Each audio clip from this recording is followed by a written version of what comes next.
doused his victim's back, then took a swig of the remaining drops and threw the empty bottle on the ground. Miguel returned to the car, tucking the gun into his overexerted waistband. Roberto looked back with vacant eyes. My turn. Miguel got back into the Buick to enjoy the show from the comforts of the air-conditioned interior. Roberto pushed the gringo out to the killing ground. Just past the first victim, he forced the man down to his knees. He drew his pistol, ejected the magazine, removed one of the hollow-point bullets, and replaced it with a ball round. He jammed the clip back into the pistol and chambered it. Be strong, mi amigo, he whispered. One shot into the man's back, and the gringo fell. Roberto stepped over him, gun pointed down, and fired 2 quick rounds. He holstered the gun in his belt, then crossed himself. Turning back to the car, Roberto walked to the driver's door, got in, and drove back to Nuevo Nagaldo. Chapter 2. The first shot had thrown Tyler forward, smashing his face into the dirt.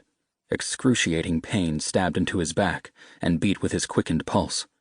Dust filled his nose as he sucked in against the tape over his mouth. His ears were ringing, left deaf by the 2 shots that had ricocheted off the hard pan next to his head. He felt the earth spinning beneath his masked eyes, the vertigo trapping his own thoughts inside his head, isolated from the world.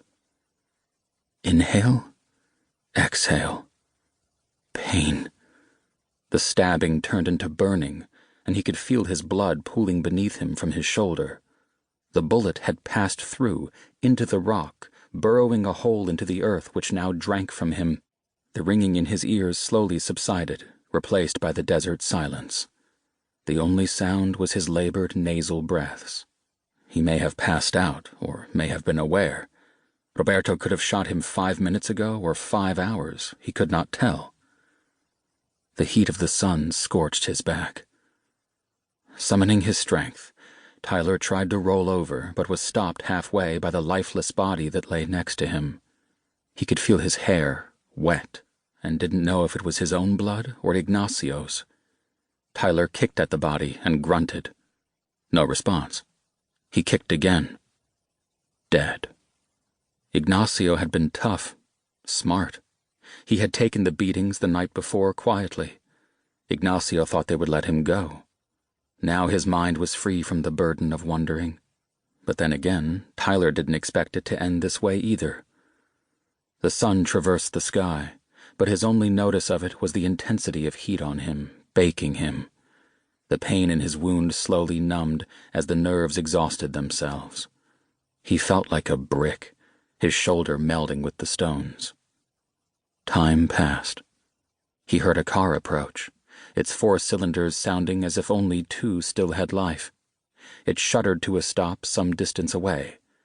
Tyler heard a door open and close, then footsteps to his side. With a quick pull, the tape was ripped from his eyes, and he was blinded by sunlight. His mouth was soon released, and he sucked in air. A small man squatted next to him, and as he poured water out of a bottle into his mouth, it ran down his cheeks. The man then poured some over Tyler's hair and neck, cooling him down.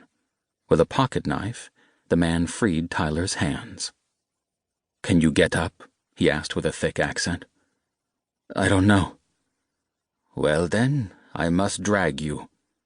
The man grabbed Tyler's good arm and began to drag him toward his car. Tyler attempted to get his legs under him, but only succeeded in pushing his heels into the dirt, helping what little he could to move his body through the dust. The man pushed him into the passenger seat of an old Ford Falcon and slammed the door. Tyler watched as the man walked over to Ignacio, bent down and examined the body.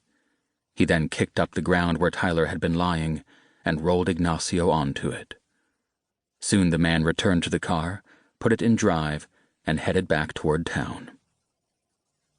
"Who are you?" Tyler whispered. He felt on the verge of an abyss, and a willingness with each passing second to fall into it. "Felipe. Father Felipe." "How did you find me?" "Roberto." Tyler's eyes grew heavy. The throbbing in his shoulder returned.